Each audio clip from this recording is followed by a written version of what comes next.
know you can't keep going in high gear all the time. You stop and restart. I just wanted to get you to Get me to Weimar. Get you okay. to- We're now in Weimar. Where is that? No. 5 miles from Buchenwald. I know, but it's what country is that? Oh, Germany. Weimar, I ought to point out, Weimar, when he's talking about it being a cultural center, Weimar was the city where some of the great intellectuals and artists used to live.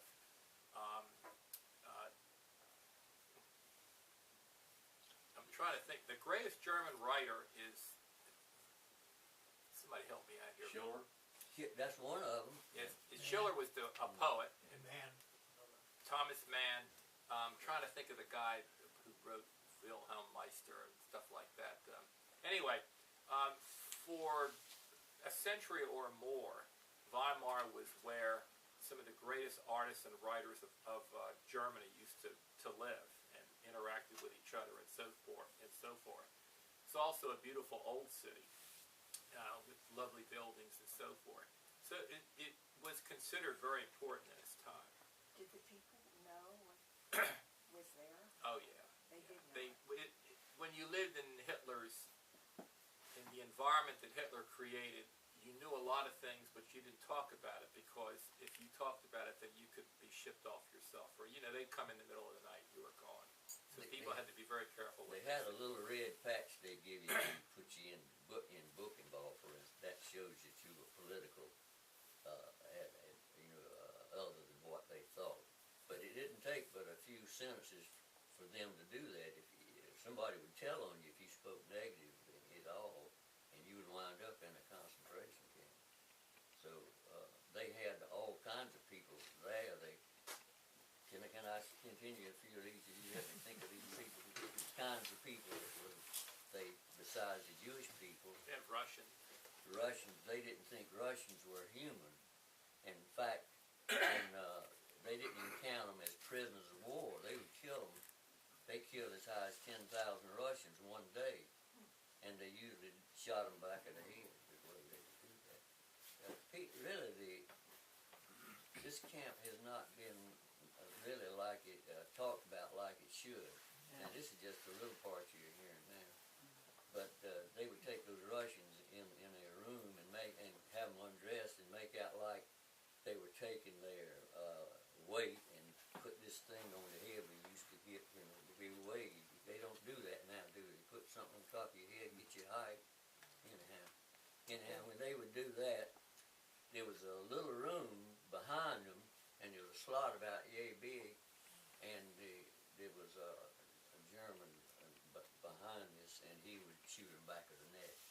So that's the way they did it. And this, by the way, this was in an area that the camp person that was married to the leader of the camp, her horses were in this area, and this area that we were also talking about shooting the Russians is on one end of it, and it was soundproof back in there, so they couldn't hear these shots going off.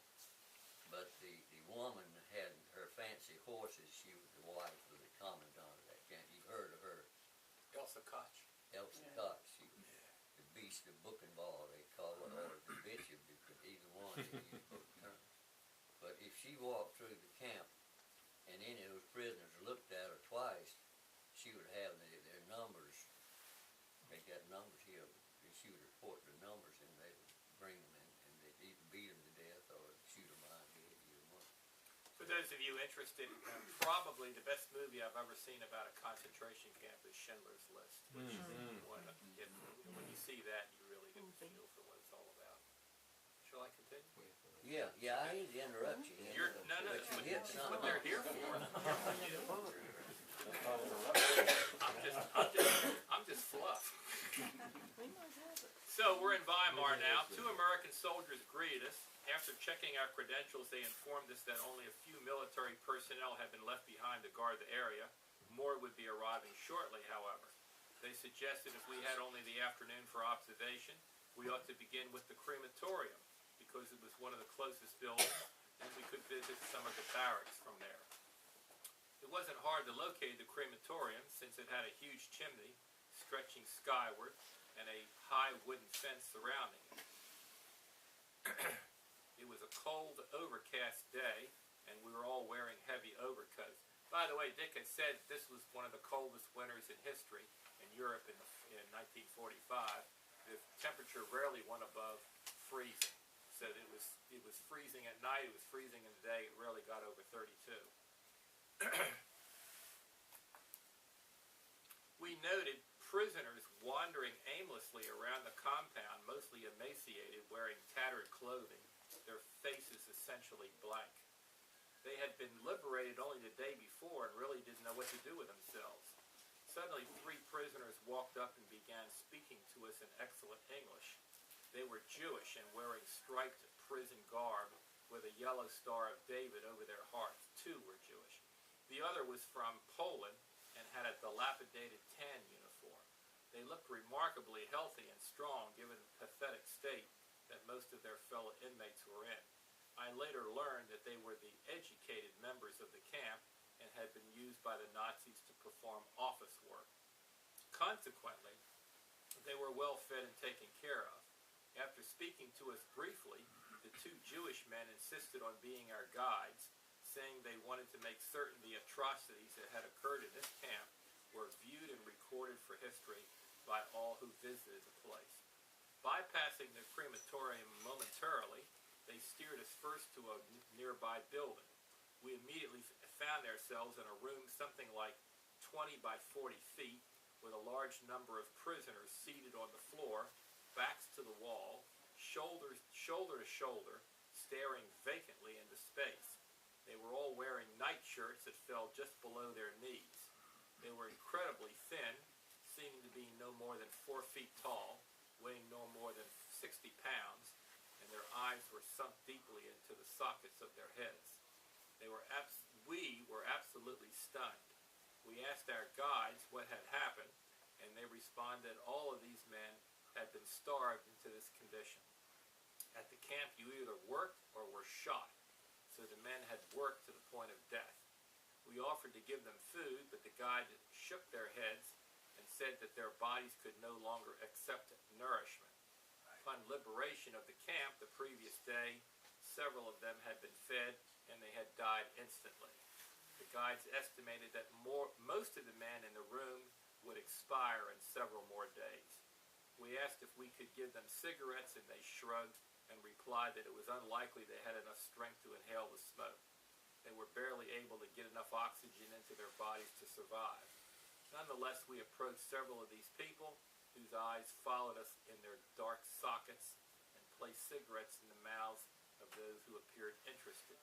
As our guides had predicted, however, they were unable to puff and the cigarettes just dangled there unsmoked. I remember all this being surreal. We were in that room for a half hour or so, but did very little talking. The guides spoke to us softly, telling us about atrocities that had been occurring in this camp for many years. I remember being numb. I couldn't absorb fully what was being said to me. It was just too bizarre. I wondered how human beings could treat each other like this. Every time we asked if there was anything we could do, the guides simply shook their heads and insisted we needed only to witness and remember. Finally, we left and walked over to the crematorium, which was located a short distance away. Entering the building, we saw 2 brick structures, each containing 3 ovens. The ovens still harbored the remains of human beings that had been incinerated only recently. By the way, if you get online and you put up Buchenwald, you actually have pictures of the ovens. And I remember him describing this to me, and I went online and looked it up just like he described it. Body parts could be seen, some ribs still intact, portions of a skull. Apparently the people assigned to burn them had left in a hurry, and the job had not been completed properly. On the opposite side of the room was a long wooden table covered with lampshades of tattooed skin. There were 5 of them. I can't remember. There were 5 or 10 of them. I can't remember exactly. All in a row. The skin had been stretched around the lampshades and attached in some way. One of the guides explained that this was the work of